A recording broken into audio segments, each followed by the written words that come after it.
నిన్న సాయంత్రం నాకు ఒక నంబర్ నుంచి ఒక కాల్ వచ్చింది. నంబర్ చూడండి, 7386719629. ఈ నంబర్ నుంచి ఏ విధంగా ఆయన మాట్లాడుతుంటే, నేను additional secretary in finance department, పేరన్నాడైన దిలీప్ కుమార్. అదేవిధంగా ప్రైమ్ మినిస్టర్ వికసిత్ భారత్ ఒక స్కీమ్ లాంచ్ అయింది. ఆ స్కీమ్ కిందనే మన తెలంగాణ ముఖ్యమంత్రి గారు చీఫ్ మినిస్టర్ ఎంప్లాయ్మెంట్ ఆ స్కీమ్ కూడా మన చీఫ్ మినిస్టర్ గారు లాంచ్ చేసినారు కదా.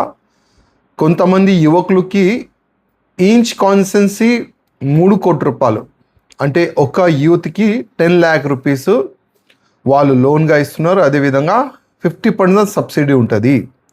మీరు ఎందుకు అప్లై చేయలేదు, మీరు ఎందుకు ఇంత లేట్ అయినారు, మీరు అన్ని విధాలుగా ఈ స్కీమ్కి మీరు ముందుంటారు కదా, ఎందుకు ఈ స్కీమ్ మీ నాలెడ్జ్లో రాదా అని ఆ యాంగిల్లో అయినా మాట్లాడాడు. నేను చెప్పిన కరెక్టే, నాకు ఈ నాలెడ్జ్లో రాలేదు, నాకు తెలియదు. ఎందుకంటే ఫైనాన్స్ డిపార్ట్మెంట్ నుంచి డైరెక్ట్లీ నాకు కాల్ అంటే నేనైతే నిజం అనుకున్నా. దాదాపు నేను ఆయన చెప్పిన మాటలకి నేను నమ్మినా కూడా. మళ్ళా నాకు డౌట్ వచ్చింది, ఏదో ఒక తేడా కనబడుతుంది. ఎందుకంటే ఆయన మాటల్లో ఏమంటుండంటే, సార్ ఈ రోజే అంటే నిన్న నైటే మీరు ఆధార్ కార్డులు అన్నీ పెట్టాలి, ఎందుకంటే దాంట్లో ఎంతమంది కేపబుల్ ఉన్నారో లేరో అది మొత్తం మేము చూసుకోవాలి. మీరు ఇవాళనే నైట్ ఆధార్ కార్డ్ పెట్టండి, ఎందుకంటే ఇవాళనే ఈ స్కీమ్ కూడా క్లోజ్ అయిపోతుంది. ఇప్పుడు మీరు మావాడని నేను సపోర్ట్ చేయాలనుకుంటున్నాను. ఆ యాంగిల్లో అయినా ఫోన్లో మాట్లాడిండు. నేను మంచి సార్, నేను మాట్లాడి ఇప్పుడే మీకు అప్డేట్ చేస్తాను, ఫోన్ కట్ చేసి మన భట్టి గారు పిఏకి నేను కాల్ చేసిన. ఫోన్ చేసి అడిగిన, అసలు ఈ వ్యక్తి ఇట్లాంటి డిపార్ట్మెంట్లో ఈ వ్యక్తి ఉన్నాడా అడిగిన. భట్టి గారు పిఏ అన్నాడు, లేదు సార్ ఇట్లాంటి వ్యక్తి లేడు, ఇట్లాంటి స్కీమ్ కూడా ఇంకా ముందు తీసుకొని పోవాలని అట్లాంటి కూడా ఇంకా లేదు అని ఆయన పిఏ అంటే నాకు డౌట్ వచ్చేసింది, ఇది ఫేక్ కాల్ అని. ఎందుకంటే గతంలో కూడా ఇట్లాంటి కాల్స్ చాలా వరకు వచ్చింది. అంటే జనాలకి ట్రాప్ చేస్తున్నారు, జనాలు ట్రాప్ అవుతున్నారు, మనం చూస్తున్నాం. అంటే ఇప్పుడు ఈ ట్రాప్ చేసేవాళ్ళు, ఈ మోసగాలు ఎమ్మెల్యేస్ కూడా ఈడుస్తలేరు. ఎందుకంటే ప్రతి ఒక్క ఎమ్మెల్యే ప్రతి ఒక్క స్కీము బెనిఫిట్ ఆయన నియోజకవర్గం ప్రజలకి వెళ్ళాలని ఒక ఆలోచనలో ఉంటారు ప్రతి ఒక్క ఎమ్మెల్యే. ఇట్లాంటి ఫోన్ కాల్స్ అదేవిధంగా ఫైనాన్స్ నుంచి కాల్ వచ్చింది, ఇట్లాంటి ఒక మంచి స్కీము 30 మెంబర్స్కి మనం డబ్బులు ఇప్పించవచ్చు, దాంట్లో ఇంకా 50% సబ్సిడీ అంటే ఇమ్మీడియట్గా ఎమ్మెల్యేస్ యాక్టివ్ అయ్యి అన్ని విధాలుగా ముందుకు వెళ్ళాలని ఆలోచన చేస్తారు. కానీ ఇది టోటల్ ఫేక్ కాల్.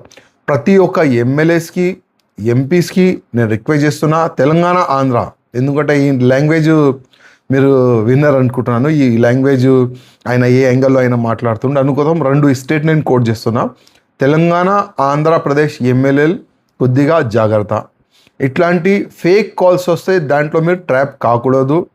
ఎవరైనా ఫోన్ చేస్తే ఆధార్ కార్డు కానీ ఏదైనా డీటెయిల్ కూడా ఇవ్వకూడదు. ఎందుకంటే ఫస్ట్ అయినా ఆధార్ కార్డు అడుగుతాడు, మళ్ళా సార్ ఫీజు కట్టాలి, ఈచ్ మెంబర్ 10,000 20,000 50,000 అని ఆయన అడుగుతారు.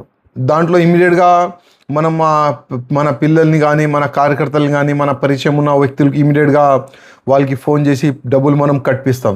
దాని తర్వాత ఆ ఫోన్ స్విచ్ ఆఫ్ అయిపోతుంది. ఇప్పుడు ఈ ఫోన్కి నేను ట్రై చేస్తే ఈ ఫోన్ కూడా స్విచ్ ఆఫ్ అయిపోయింది, అంటే టోటల్ ట్రాప్. నేను మన ముఖ్యమంత్రి గారికి, అదేవిధంగా మా ఫైనాన్స్ మినిస్టర్ ఆల్రెడీ ఎవరు తెలుసు కూడా, వాళ్ళకి నేను రిక్వెస్ట్ చేస్తున్నాను, ఇట్లాంటి ఫేక్ కాల్స్ గురించి కొద్దిగా ప్రతి ఒక్క ఎమ్మెల్యేస్కి అవగాహన తీసుకొని వస్తే బాగుంటుంది. అదేవిధంగా ఇప్పుడు నేను ఇచ్చిన నంబర్కి ఈ వాయిస్ మెసేజ్ కూడా నేను మీడియా ముఖంగా నేను పెడుతున్నాను. ఈ వాయిస్ ఎవరిది, కొద్దిగా సైబర్ క్రైమ్ అధికారులకి, పోలీస్ డిపార్ట్మెంట్కి ఈ వాయిస్ కానీ నంబర్ కానీ ఎవరిది, వాళ్ళకి మీరు పట్టుకొని ఇంకా ఎంతమందిని ట్రాప్ చేసిండు అది తెలుసుకుంటే చాలా బాగుంటుందని. ఎందుకంటే ఇట్లాంటి వ్యక్తులకి 100% పనిష్మెంట్ ఉండాలి. ఇట్లాంటి వ్యక్తులు 100% జైలుకి వెళ్ళాలని నేను మా ముఖ్యమంత్రి గారికి కోరుతున్నాను.